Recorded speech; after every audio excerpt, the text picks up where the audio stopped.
Thanks for joining us here in Ottawa, Kelly. I know it's a long trip for you. Been a long one. Yeah. In your new role, I'm sure you came on a lot of people's radars in the last few days. I just want to take the chance to introduce you to some of our supporters. Some of them might be familiar with you, but I'm sure a lot of them aren't. So if you can just tell us a bit about your background, I think everyone would like to hear. Sure. No, absolutely. I'm a Canadian Armed Forces veteran.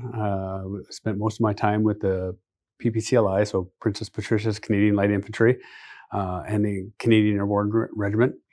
I spent the last 12 years working in federal corrections, maximum security right down to minimum security. My interests lie, my hobbies basically are hunting and fishing. I enjoy skydiving still. I spend most of my time out at the range doing shooting because that is my passion. I enjoy spending time with my family.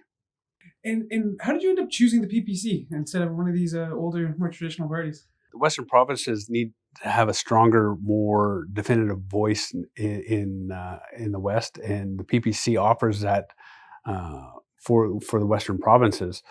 We've been handcuffed by Ottawa on so many levels with the oil and gas, carbon tax, and the PPC allows me to have that voice in the West to really put Western Canada first and have a voice at the table. Excellent. And you've been involved in the PPC for a long time, right since the start. How did you end up getting involved in the PPC to start out?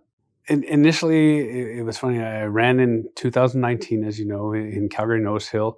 I had reached out to the association at that time, and I had asked them how I become involved and possibly become a candidate.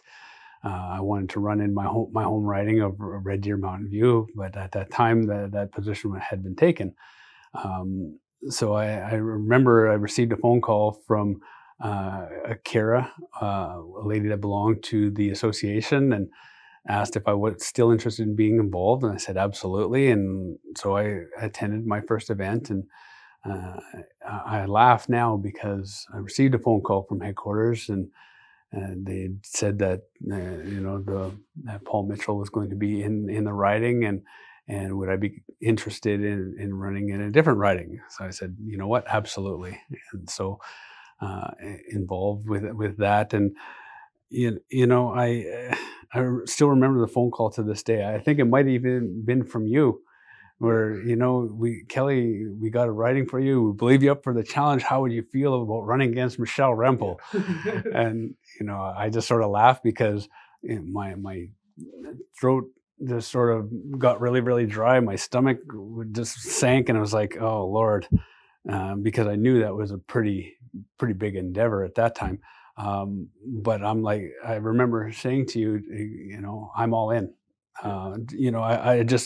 I believe that the People's Party is about family, and it's about community, right? And we need to get back to those values, and that's what the PPC offers. So we jumped all in, and it was let's move forward, and I was excited and been there ever since. As you're aware now, I ran in 2019 in Calgary Nose Hill. In 2021, I ran in Red Deer Mountain View, my home riding. And then again in 2021, I ran for the Alberta Senate race for the PPC.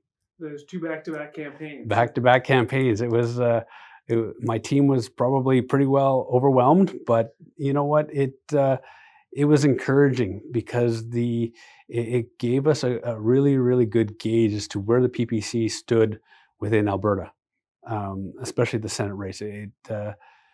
When you look at the numbers and how that sort of transitioned, the numbers were pretty even across the province, and that for me was very, very encouraging, and it showed that the PPC resonated with many Albertans, and getting back to, like I say, the family and community, and really that grassroots vote. Yeah. And you've been very active not only in your home province of Alberta, but even across the West. Can you tell our supporters a bit about what you've been doing out Oh, there? been touring, been trying to get out to talk to people right across the country. Like you say, I just drove out here to Ottawa to meet everybody here, and I of course talking to people along the way and meeting with people. My tour originally started in Regina. I went to Regina and Saskatoon, met with the teams there, went up to Prince Albert, went up to Nipawin, and we're just going to continue the tour, talking to members, talking to associations, talking to candidates, and helping them not only grow but understand and help us get the message of what the PPC means to Canada, what it means to Western Canada specifically, and how how the People's Party is about getting back to that core root. Yeah. So in your new role, you'll have a very prominent voice in the party to represent Western Canadian interests.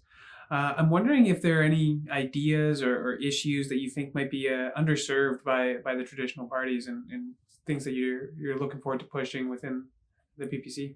Well, one of the things that the sentiment out west is government overreach.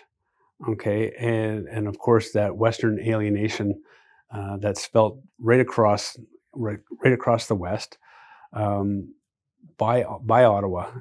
The Alberta, specifically right now in Alberta, you have that separation sentiment, and that's a very real movement right now. And what that allows us to do with the PPC is we need to allows us to address those issues. Government overreach, micromanaging by governments, and how to move that forward. Max is the only party that Max and the PPC is the only party that wants to decentralize government. We want smaller government. We want less micromanaging of provincial affairs. We want the people of the provinces to allow their provincial premiers to be accountable to them, and allow them to have that voice within the provinces, and sort of allow your government to move away from that control over the provinces. So, like I say, smaller government, which is better, and less micromanaging of provincial matters. And then another important role of the federal government that's often overlooked is managing our military. I'm wondering if you have any criticisms of what we've seen from the current government managing military policy. You know what? I don't believe that they're managing our military. To be honest with you, our military, when I was in, was highly respected military around the world. Now we have soldiers that are begging for equipment. I experienced that once before when I was in the British military. They would always have to outsource the equipment that they were using in order to do the job that they needed to do. And what I mean by outsourcing is that they would barter, soldiers would trade. Oh, you've got this blanket, I've got and they would trade in order to get equipment that they needed in order to do the job that they were doing. Canadian military is no different. We need to provide our Canadian military with the tools that they need to be effective in conducting the job that they have to do, and that includes such areas as our Arctic sovereignty. We've overlooked that, right? And we need to have that capability to protect our northern border, and we need to have the equipment in order to do that.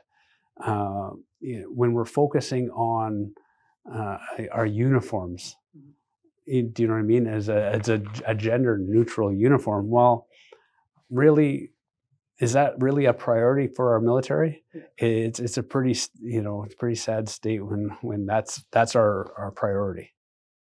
Veterans issues has always been something you've been very passionate about.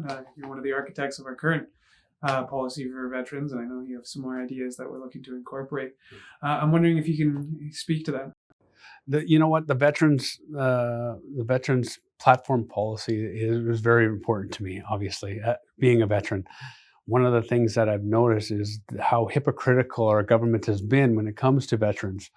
Max and I have talked about it at length at many different public forums about how veterans who are missing limbs have to report to their doctor once a year and receive a doctor's note that says that essentially that their limb hasn't grown back, just so Veterans Affairs can, continue with their benefits.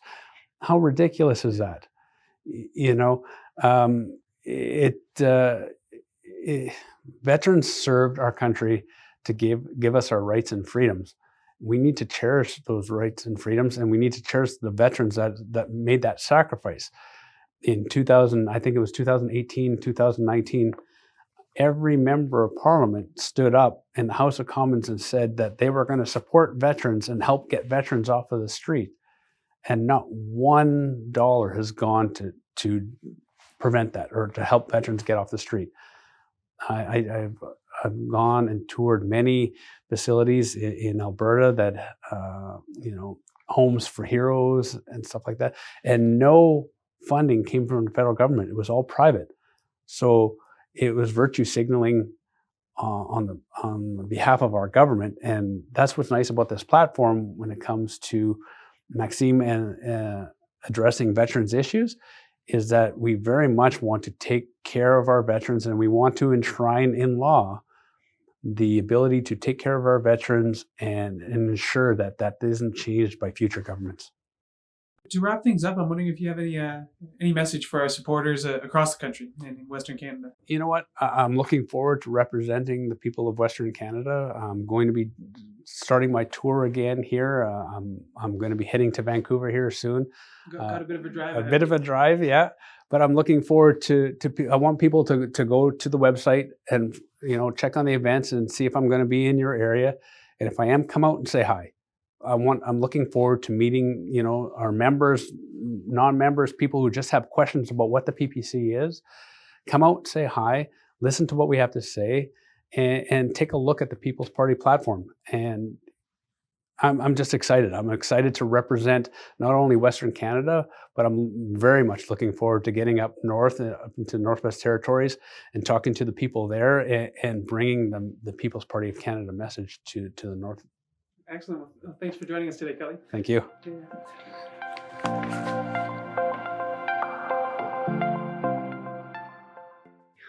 Here we go.